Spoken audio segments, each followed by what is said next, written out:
Hello नमस्कार दोस्तों। मैं आपका होस्ट चाणक्य आज फिर से एक नई वीडियो के साथ उपस्थित हुआ हूँ। तो आज की वीडियो थोड़ी स्पेशल होने वाली है। आज हम दो क्लिप्स देखने वाले हैं और मैं आज आपको बताऊंगा कि जो पाकिस्तानी मुसलमान होते हैं वो कितने मक्कार होते हैं, वो आज आपको देखने को मिलेगा। तो बिना देरी किए चलते हैं सीधे वीडियो की ओर। और ये वीडियो जो मैं क्लिप्स ले रहा हूँ ये आरिफ अजाकिया जी की वीडियो हैं, तो उनकी कर्टसी के साथ हम इस वीडियो को देखते हैं और फिर मैं बताऊंगा कि ये मक्कारी या ये मुनाफ़कत कैसे दर्शाती है पाकिस्तानियों की। तो चलते हैं सीधे वीडियो की ओर।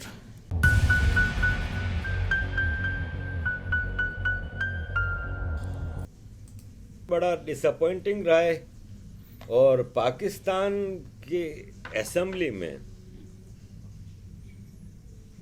ये हदीद साहिबा हैं, इन्होंने तकरीर की, जरा सुनिए। मुसलमानों के दरमियान और यहूदियों के दरमियान ये फैसला उसी कुरान की वर्स में हो गया है। मेरा इल्म थोड़ा होगा, मैंने हिस्ट्री पढ़ी, लेकिन मैं अपने अल्लाह से डर के और अल्लाह की मोहब्बत में ये कह रही हूँ कि उसने ये फैसला वही मुसलमानों को आसानी के लिए कर दिया कि जो यहूदी हैं उनका काबा जो होगा वो जेरूसलम है, मस्जिद अक्सा, और मुसलमानों का काबा जो अरब में है। तो यहाँ पे तो पहली बात है मुसलमानों और यहूदियों की लड़ाई इस पे ख़त्म हो जानी चाहिए।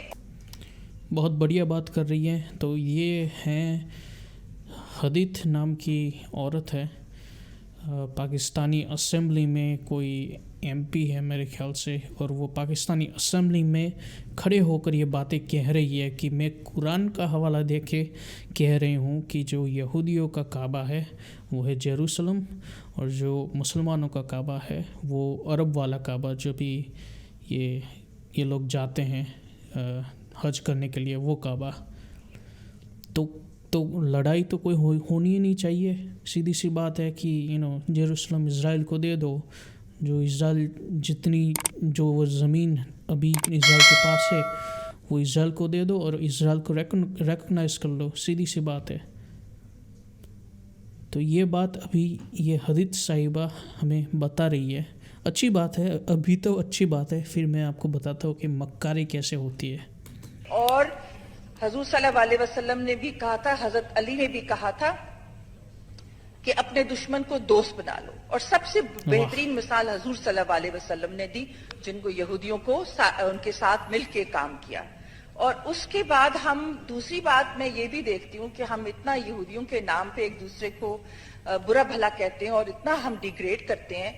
जब हम नमाज पढ़ते हैं मिस्टर स्पीकर, उसमें हम दरूद पढ़ते हैं और दरूद में हम सारी आल को दुआएं देते हैं, आले इब्राहिम के, जिसमें इब्राहिम अलैहिस्सलाम के इसहाक एक जो है इसहाक अलैहिस्सलाम, इस्माइल एक जो है यहूदी का क्लान है और एक क्या कहते हैं क्रिश्चियंस का क्लान है। इस तरह हम सब एक हैं, तो हम नमाज पे भी उनको दुआएं देते हैं। लेकिन मैं ये समझती हूँ कि हजूर सल्लल्लाहु अलैहि वसल्लम ने जो हमें सिखाया था हम उसकी रिप्रेजेंटेशन बहुत गलत तरीके से करते हैं। जिस तरह हमारे मौलाना भाई बोल रहे थे, और जिस तरह हमको ये तो बहुत बड़ी ड्यूटी है कि आप एक टर्बाइन पहन कर और उसके बाद बहुत दाढ़ी इतना मोजाना रख के और आप हजूर सल्लल्लाहु अलैहि वसल्लम की क्या कहते हैं राह पे लोगों को लाने के लिए करें, तो वो बहुत तकलीफ दे बात थी। मैं सिर्फ ये कहना चाहती थी कि अगर ये कहना छोड़ दे हम और कुछ और तसल के आ जाएं, इसी पर आ जाएं। और आखिरी बात में कह रहा है कि हुजूर सल्लल्लाहु अलैहि वसल्लम भी तो बनी इसराइल से थे। सो अगर हम थोड़ा सा इस पे सब सोच लें कि कोई ऐसा तरीका हो सकता है कि हम मुसलमान जो दुनिया में कट मर रहे हैं बुरे तरीके से, बच्चे सीरिया में, यमन में जो हशर हो रहा है, कोई ऐसा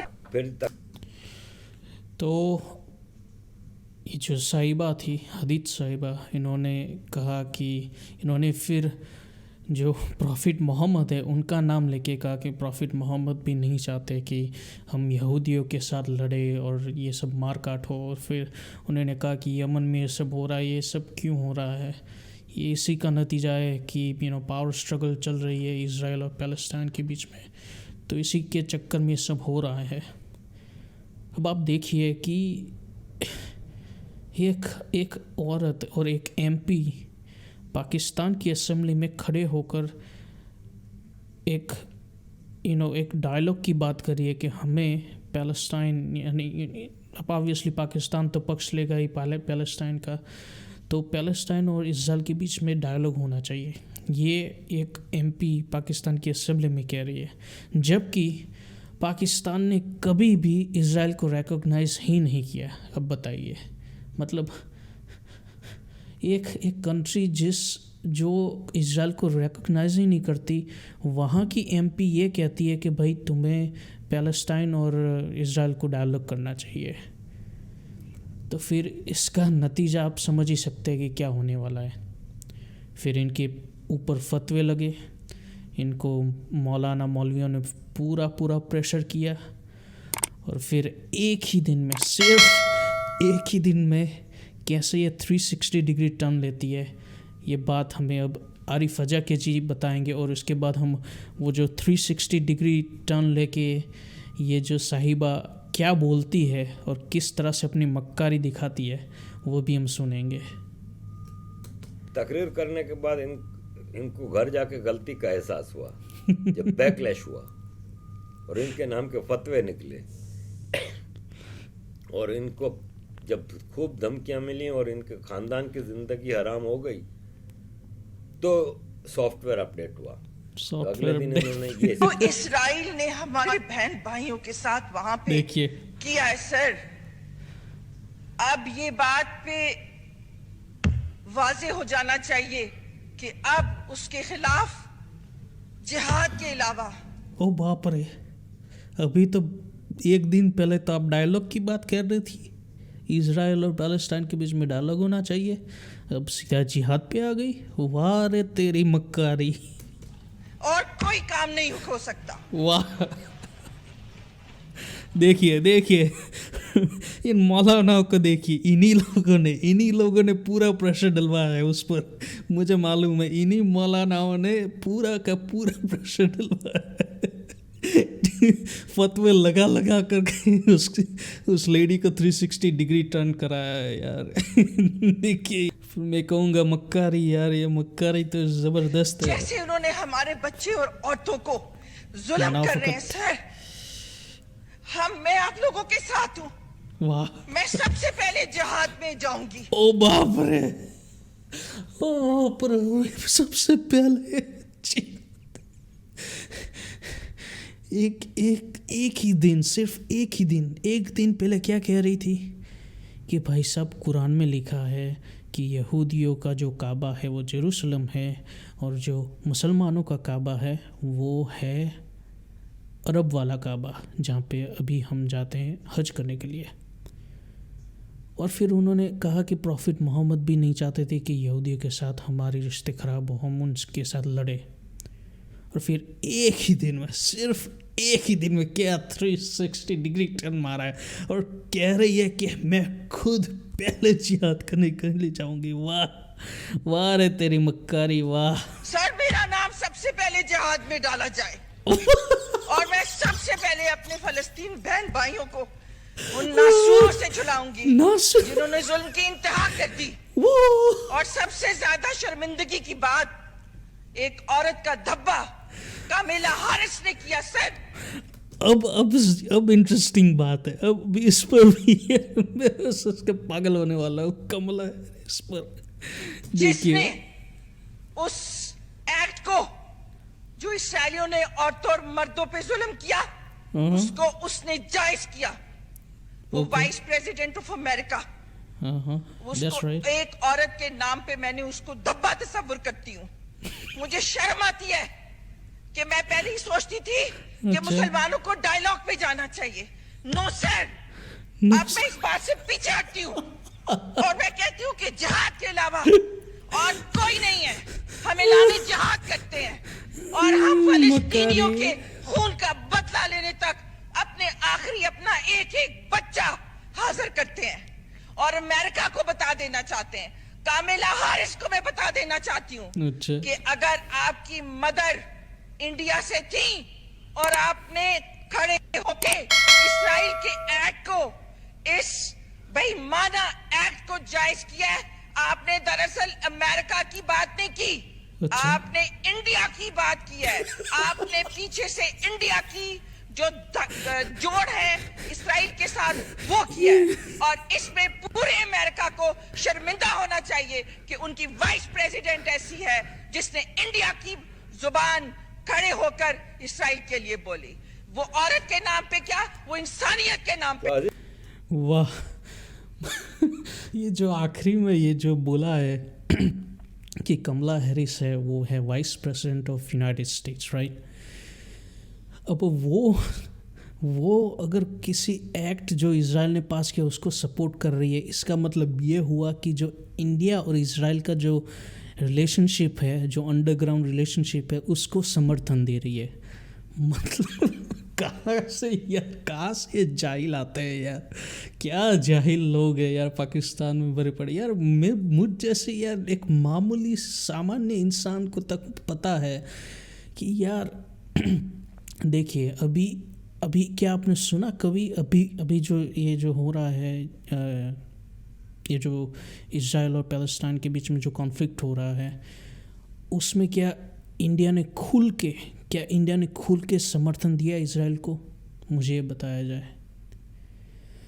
अगर इंडिया और इज़राइल को रिलेशनशिप स्थापित करना है, जो कि ऑलरेडी है ही, पर जो एक एलिवेशन देके एक हाई लेवल पे जाके इंडिया और इज़राइल को ये रिलेशनशिप को एक हाई लेवल पे ले जाना है, तो क्या इंडिया अभी जो कॉन्फ्लिक्ट हो रहा है उसमें क्या नहीं कह सकता था कि भाई हाँ हम इज़राइल के साथ हैं? इंडिया को क्यों अमेरिका की ज़रूरत पड़ने लगी भाई?